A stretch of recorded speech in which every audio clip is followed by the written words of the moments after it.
on est parti pour le bilan lecture mois de mars.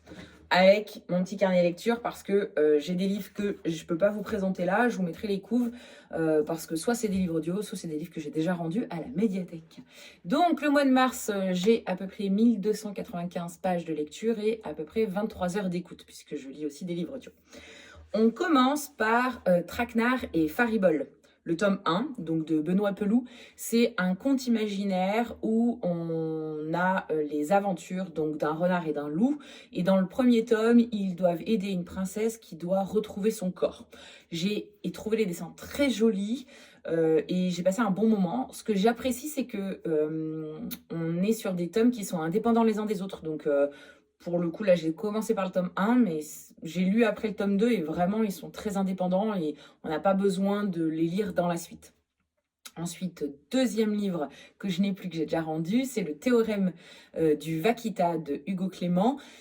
C'est aussi une BD qui, pour le coup, nous rappelle combien on a besoin de prendre soin de notre planète et comment on peut vivre de façon meilleure avec la nature, en fait, et comment on peut faire moins pour vivre mieux, en fait.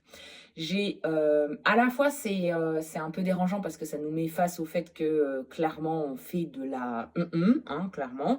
Et en même temps, il y a quand même l'espoir de se dire que, ben ouais, si chacun fait sa part, on peut aussi faire du changement et prendre soin de la planète et de la nature qui nous entoure. Ensuite, celui-là, je l'ai encore.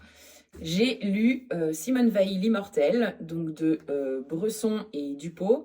C'est une BD qui retrace à la fois l'époque où la loi Veil était présentée à l'Assemblée et en même temps son vécu d'enfant et notamment aussi son vécu dans les camps. Franchement, incroyable force de caractère. Je connaissais pas du tout l'ouvrage et je connaissais pas assez de sa vie. Et j'ai été très heureuse de découvrir cet ouvrage. Donc on a toutes, quand c'est en bleu, c'est quand on est sur la loi qui est présentée.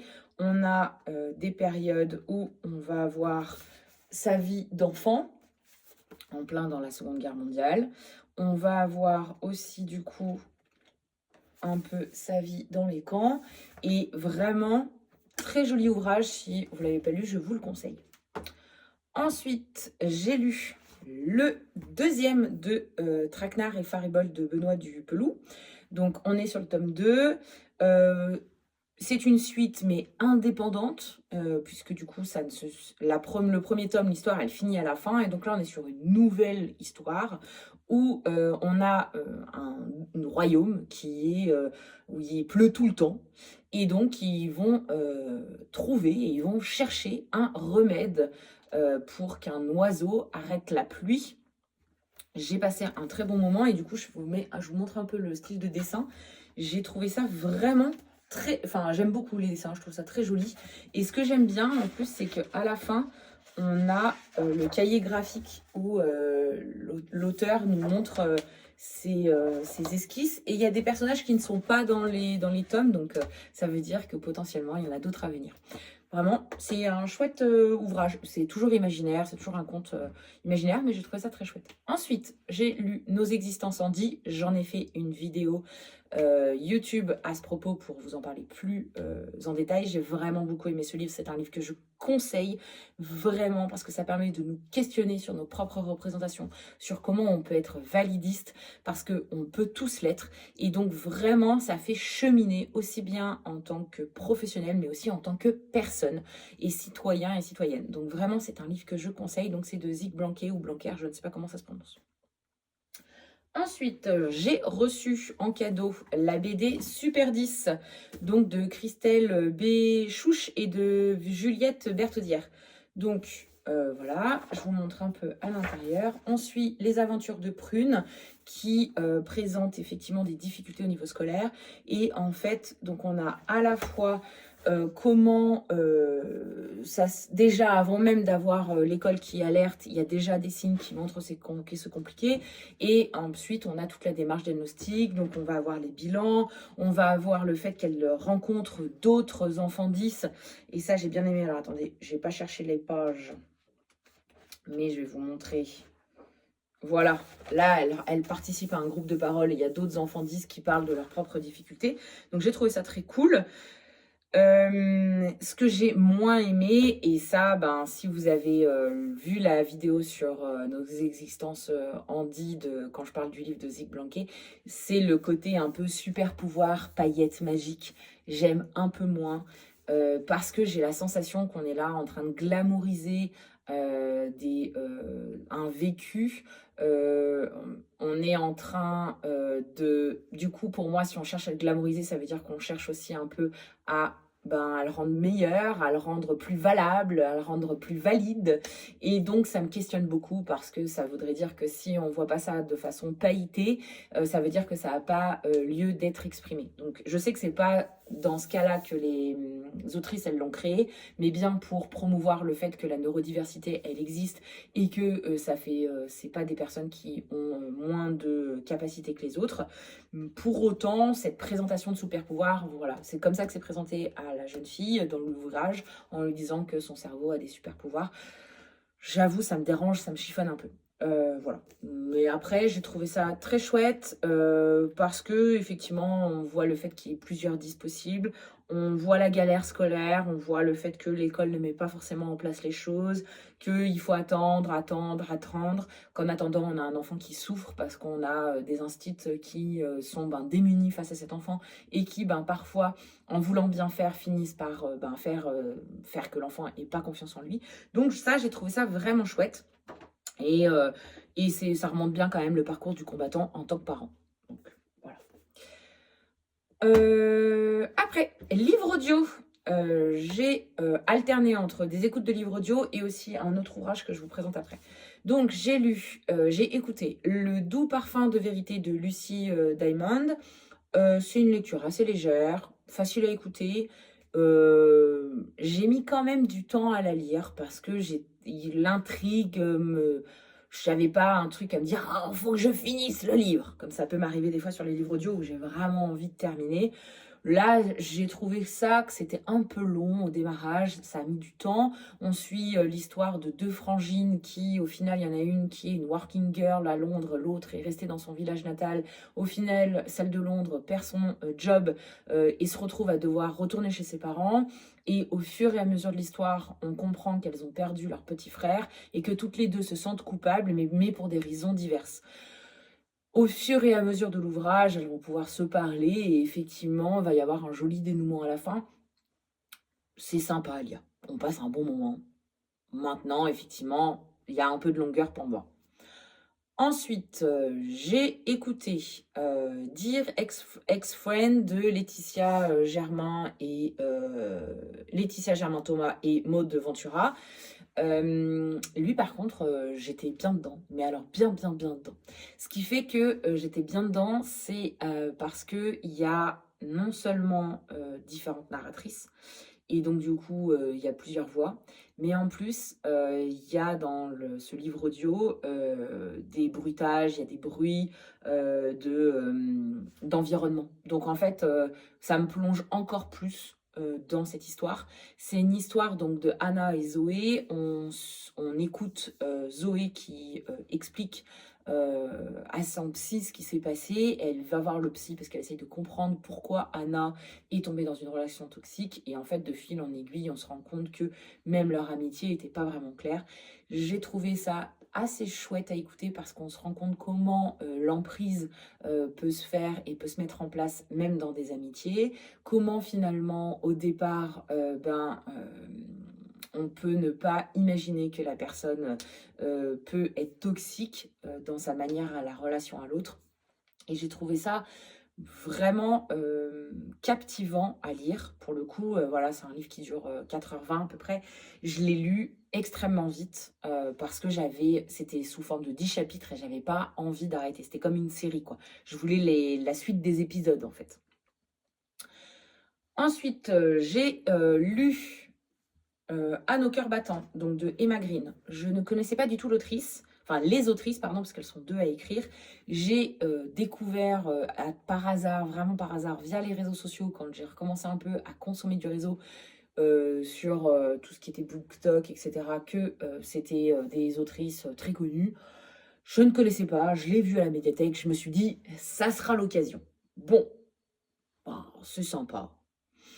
Maintenant, on suit donc Roméo et Max, qui sont secouristes. On comprend très vite que Roméo a des sentiments pour Max. On comprend très vite que Max va finalement rapidement tomber amoureuse de Roméo. Mais il y a une petite intrigue parce que Max a des secrets, elle a des secrets. Bon, il n'y a rien de très surprenant dans le livre. Toutefois, j'ai passé un bon moment. Maintenant, c'est une évidence que je ne suis pas à ce point transportée pour me dire que je vais acheter tous les livres Emma Green. Si j'en croise à ma médiathèque, je serais contente d'en lire parce que je sais que c'est un livre facile à lire, qui ne me prend pas trop la tête. Et voilà, je passe un moment distrayant, mais pas au point d'attendre avec impatience le nouveau, quoi. Voilà, ça c'est mon point de vue. Surtout que voilà, ça fait un bon pavé. Et vraiment, il y a des fois, j'ai trouvé que c'était. Enfin, que le plot twist, il était facile. Enfin, voilà, ça manquait j'ai manqué de surprise, en fait. J'ai pas été surprise par l'ouvrage. J'ai vu venir les choses. J'ai lu celui-ci et j'ai lu aussi La tête dans les nuages. Donc celui-là, c'est de Emmanuel Friedman et Céline Bayeux. C'est un ouvrage que j'avais acheté et que j'avais pu être dédicacé quand j'avais participé à un salon de la neuroatypie. C'est aussi une BD. Elle porte sur le TDAH. On suit donc une petite fille qui, c'est la galère pour elle au niveau scolaire, mais même au niveau du quotidien, elle oublie tout, il faut toujours lui rappeler, elle dit qu'elle va faire un truc, puis elle s'éparpille, etc.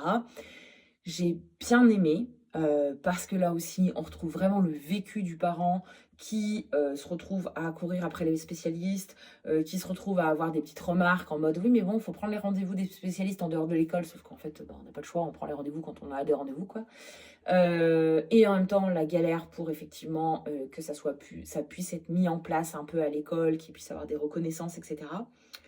Toutefois, petit bémol sur ce personnage, parce que cette petite fille a, je trouve, des petits intérêts restreints. Alors, on va me dire qu'après, je vois de l'autisme de partout.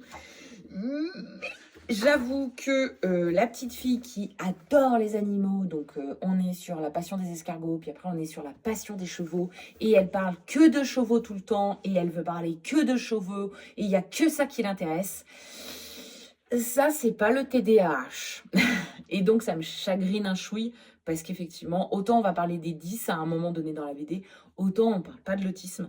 Et bon, voilà, je rappelle quand même que la co-occurrence autisme et TDAH est quand même très fréquente, et que souvent chez les petites filles, parfois on va pas voir l'autisme tout de suite parce que elles ont des amis, elles discutent, elles sont un peu, voilà, puis là en plus il y a le TDAH, donc elle est pas discrète, quoi. On la voit, on l'entend, elle prend de la place. Ouais, voilà. Elle correspond pas au stéréotype autour de l'autisme, mais bon, autant il y a d'autres trucs, ça m'a un chouille chagriné, parce qu'elle est quand même très vite exclue par les autres, et que l'enfant TDAH n'est pas toujours exclu, en fait. Enfin bon, voilà, ça me questionne. Voilà. Mais bon, bonne BD. En tout cas, celle-là, et celle-là, pour des enfants pré-ados, ados pour qui on aurait besoin de leur expliquer ce que c'est leur fonctionnement, je les trouve quand même assez chouettes. Ça permet d'avoir une représentation quand on est neuroatypique, et ça, c'est cool quand même. Et je termine par, je regarde si j'ai rien oublié. Ah oui, un dernier livre audio. Alors lui, je triche un chouille parce que je l'ai fini le 2 avril. Mais vraiment, il me restait pas beaucoup à lire. Et donc, j'avais lu quasiment la plupart de l'ouvrage sur Mars. Et donc, ça me chafouinait un peu de me le noter qu'en avril, parce que c'est un ouvrage qui dure presque 9 heures d'écoute. Et que vraiment, sur le premier et le 2, j'ai dû lire à tout casser 1h30. Donc, j'avais quasi lu une grosse partie de l'ouvrage sur toute fin mars. Il s'agit de Au-dessus de tout soupçon. J'ai pas noté l'autrice, mais je la mettrai juste derrière. C'est Diane Keller, je crois. Ouais, ça doit être ça. Donc, j'ai bien aimé l'intrigue. On suit l'histoire de Mélissa qui a été condamnée après la mort de ses jumelles. On ne sait pas trop pourquoi au début, voilà, mais on va suivre donc un chapitre c'est Mélissa, un chapitre c'est John, c'est un journaliste Ensuite, on va voir Kelly, qui est un peu une autre journaliste qui travaille avec John. Et John et Kelly vont avoir pour mission un peu de pouvoir réécrire un nouveau papier parce que Melissa va faire une demande d'appel parce qu'il y a des nouveaux éléments qui montrent que sûrement elle est innocente. Et donc, on découvre l'enquête à travers John et Kelly qui vont essayer de comprendre ce qui s'est vraiment passé, qui trouvent qu'il y a quand même un truc louche, que c'est pas si clair que ça. Et on a aussi un peu Melissa qui parle, qui nous lit son journal intime, qui nous explique, qui nous fait un peu des ponts entre sa vie avant la condamnation et puis après un peu en prison. J'ai trouvé vraiment l'histoire intéressante. J'ai bien aimé et je l'ai lu assez vite quand même. Donc voilà, c'était un peu long au tout début, mais une fois qu'on est dedans, qu'on comprend que il y a quelque chose de pas clair, après j'étais pas surprise je vais pas spoiler, mais j'étais pas surprise du twist en fait. À un moment, on comprend assez vite qu'il s'est passé quelque chose et que effectivement, c'est sûrement pas Melissa qui a fait ce qui se passe. On comprend assez rapidement dans les premiers temps quand l'intrigue commence. Mais voilà, j'étais pas surprise parce que quand j'ai découvert le l'explication, je vais dire ça comme ça, et ben voilà, je m'y attendais. Voilà pour mon bilan de mars. Je ne sais pas si ce type de support, partage vous plaira.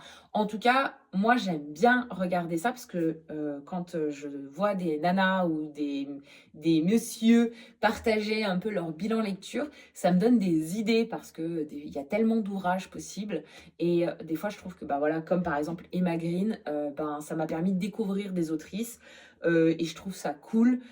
Parce que si je l'avais pas vu partager, j'aurais pas eu l'idée à ma médiathèque de l'emprunter. Je vous dis à très vite pour notamment au mois d'avril le retour sur le bilan d'avril. Et puis d'ici là, lisez bien.